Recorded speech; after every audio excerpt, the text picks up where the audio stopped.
Mr. Speaker, there is a difference between action and words. Action, what you actually do, is more important than what you say you will do. In this fiscal year, the government will receive $196 million from the increase in the provincial sales tax. The Premier said that every dollar will go toward additional core infrastructure. He lied. But the budget documents show that $71 million of this money has been spent on other items. Oh, shame. Tom Broadbeck and Dan Lett have today both mentioned this discrepancy. So Manitobans obviously want an answer. Why did the Premier not spend all the $196 million collected from the PST on additional core infrastructure this year? Speaker, last week we tabled the 5-year plan to build a stronger Manitoba, focusing on core infrastructure. And as I indicated to the member from River Heights yesterday, on page 12, it shows how the money will be spent over the next 5 years. Over the next 5 years, it will be $21 million in the 14-15 budget over what is required. In the year 15-16, it will be $66 million over what is required. In 16-17, it'll be $79 million over what's required. In 17-18, it will be $103 million over what's required, Mr. Speaker. And in 18-19, it will be $151 million over what's required, for a total, Mr. Speaker, of $5.5 billion, $420 million over what the PST would generate, plus what we had in the base budget, Mr. Speaker. Mr. Speaker, look, everyone is aware of the Premier's $5.4 billion re-election plan. It's here. But what I would like the Premier to focus on is the actual budget. Mr. Speaker,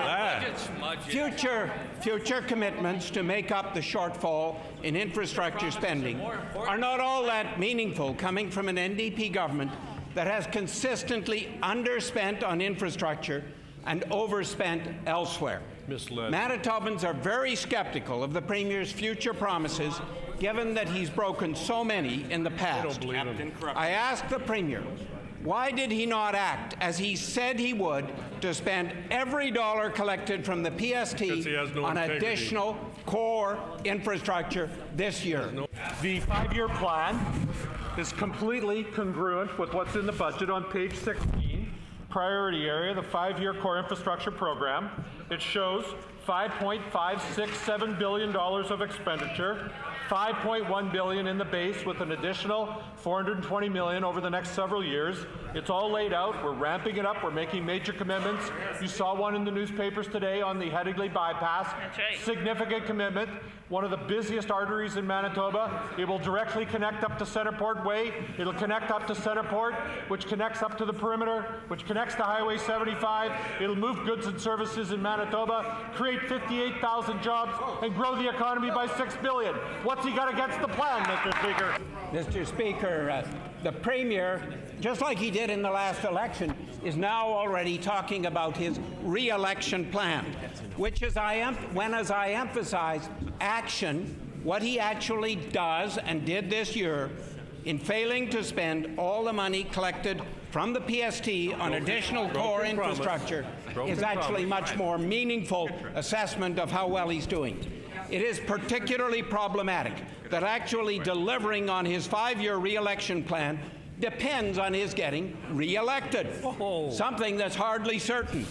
Why did the Premier not plan properly to spend the whole $196 million raised this year by the PST increase on additional core infrastructure this year? Our industry partners have made it very clear. In order to meet these targets, very ambitious targets for infrastructure, very needed infrastructure, including the $250 million we announced last week over 5 years in the city of Winnipeg for filling potholes, doing residential streets, doing regional streets.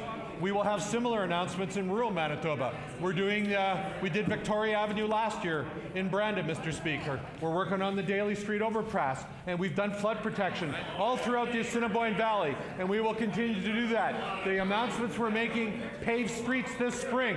It lays down asphalt this spring. It also has a long-term vision to grow the economy of Manitoba with infrastructure investments and generate 58,000 jobs in the province of Mr. Speaker, and $6 billion lift in the economy.